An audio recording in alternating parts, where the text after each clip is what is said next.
महाभारत युद्ध हुआ था कितने दिन का? ज्यादा दिन का नहीं था, 18 दिन का हुआ था। भगवान याद दिला रहे, 9वें दिन दुर्योधन मेरे पास आया और मुझे कहा कि पितामह, मैं कल घोषणा करा देता हूं कि कौरव जो है ये युद्ध हार गए।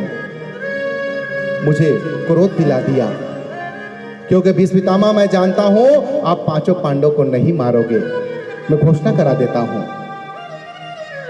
भीष्म पितामह याद दिला रहे हैं कि मुझे दुर्योधन ने क्रोध दिला दिया था और उस क्रोध में मैंने प्रतिज्ञा कर ली थी कि कल यदि 5 पांडव को मैं वध नहीं किया तो मेरा नाम भी भीष्म नहीं। भीष्म अर्थात भयंकर, भीष्म प्रतिज्ञा है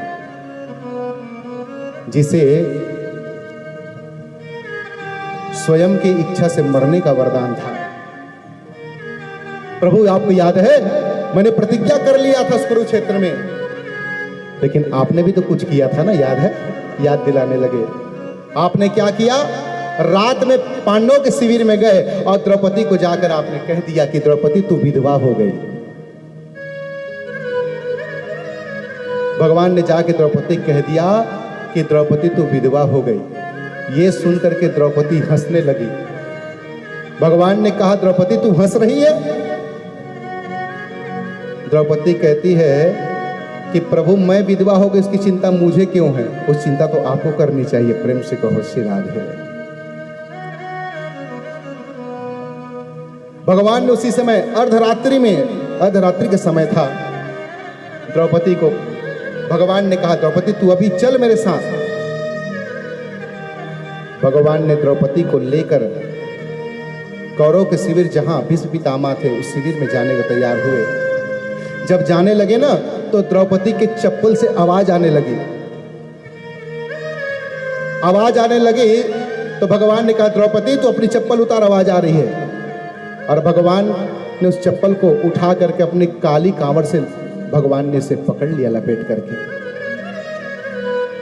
और भगवान जैसे भीष्म पितामह के शिविर के पास पहुंचे, घनघोर रात्रि थी, एक सैनिक ने आके देखा, मसाल जला कर लेकर आया तो भगवान ने द्रौपदी को सामने खड़ा कर दिया। भगवान पीछे खड़े हैं अंधेरे में। द्रौपदी को देखकर सेनापति ने प्रणाम किया, कहा कि द्रौपदी देवी आप अभी? द्रौपदी ने कहा, मुझे पितामह का दर्शन करना है। द्रौपदी को जाने की आज्ञा दे दी, लेकिन पीछे जो सैनिक था उसे कहा, तुम नहीं जा सकते। सेनापति ने पहचाना नहीं, क्योंकि काली रात्रि थी। अब भगवान भी कैसे हैं? सांवले हैं। रात भी कारी कारी हम। भगवान ने कहा, मेरा काम बन गया, पहचाना नहीं। सेनापति ने पूछा, तुम कौन हो? तो उसने कहा कि मैं तो सेवक हूं, द्रौपदी अकेले यार भीष्म साथ में आया हूं, तो तुम अंदर नहीं जा सकते। तो द्रौपदी तो शिविर चले गए। और भगवान ने क्या किया, कुछ दूर जाकर पेड़ के नीचे भगवान ने उस द्रौपदी के चप्पल को सिराना बना करके जो है काली कांवर को ओढ़ करके भगवान लेटे हैं। और द्रौपदी जो है भीष्म पितामह के शिविर में गई।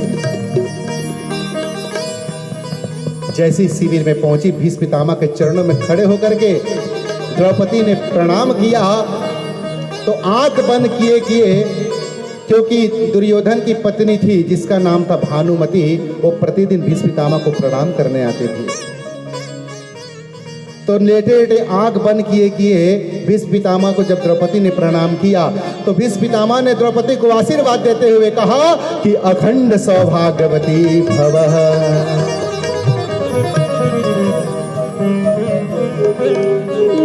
भीष्म पितामह को प्रणाम किए। दोबारा द्रौपदी ने कहा कि भीष्म पितामह आपको मैं कोटि से प्रणाम करती हूं। जो भीष्म पितामह का नेत्र खुला, सामने भानुमति की जगह द्रौपदी को देखकर भीष्म पितामह चौंक गए कि बेटी द्रौपदी तू यहां? भीष्म पितामह समझ गए इसे लाने वाला तो कोई और है। भीष्म पितामह ने कहा, बेटी वो कहां है? द्रौपदी ने कहा, कौन? अरे जो तुझे लेकर आया है। द्रौपदी ने कहा, द्वार पे खड़े उसे सेनापति ने अंदर आने नहीं दिया। दौड़ते गिरते पड़ते भीष्म पितामह द्वार पे गए और सेनापति से पूछे, अरे यहाँ कोई खड़ा था, कृष्ण कहाँ, द्वारकाधीश कहाँ है? सेनापति ने कहा कि महाराज कोई द्वारकाधीश, कोई यहाँ कृष्ण नहीं आया। अरे कोई तो आया होगा। तो सेनापति ने कहा एक सेवक आया था जिसे मैंने अंदर जाने नहीं दिया, वो देखिए दूर वो काली कांवर ओढ़ करके सोया है। दौड़ के गए भीष्म पितामह ने और उस काली कांवर को जो खींचा, देखें कि भगवान जो है द्रौपदी के चरण पादुका चप्पल को सिरहाने में लेकर सोए हुए हैं। ये देखकर भीष्म पितामह ने कहा प्रभु, जिस भक्त के चप्पल को लेकर आप सिरहाने लेकर सोए हैं, ऐसे भक्त का कोई बाल बाका नहीं कर सकता, कोई बाल बाका नहीं कर सकता। तो भगवान कहने लगे कि पितामह अब आप अपना प्रतिज्ञा पूर्ण करेंगे, वो काम आएगा कि आपका आशीर्वाद। भीष्म पितामह कहते अब तो मेरा आशीर्वाद ही काम आएगा। और इस प्रकार भगवान को याद दिलाते हैं कि प्रभु आपने मेरी प्रतिज्ञा को विफल करने के लिए आपने ये लीला रची थी, मुझे याद है। और युद्ध भूमि जब हुआ तो दुर्योधन अर्जुन के सामने आपने शिखंडी को खड़ा कर दिया और अर्जुन ने मुझे बाणों की सैया प्रदान कर दी। लेकिन जब सैया प्रदान के पहले जब मैं अर्जुन को मारने को उद्यत हुआ तो मुझे आज भी याद है, आपने रथ से कूद करके जो है संसार के लिए आपने तो पहिरे रथ के पहिया उठाया था, लेकिन मुझे याद है आपने सुदर्शन चक्र को लेकर मुझे मारने को उद्यत हुए थे। आपने प्रतिज्ञा किया था कि मैं महाभारत में शस्त्र नहीं उठाऊंगा, लेकिन मेरे वचन को पूर्ण करने के लिए प्रभु आपने शस्त्र उठा लिया और मुझे मेरी मनोकामना को पूर्ण प्रदान कर दिए। बोलिए भक्तवत्सल भगवान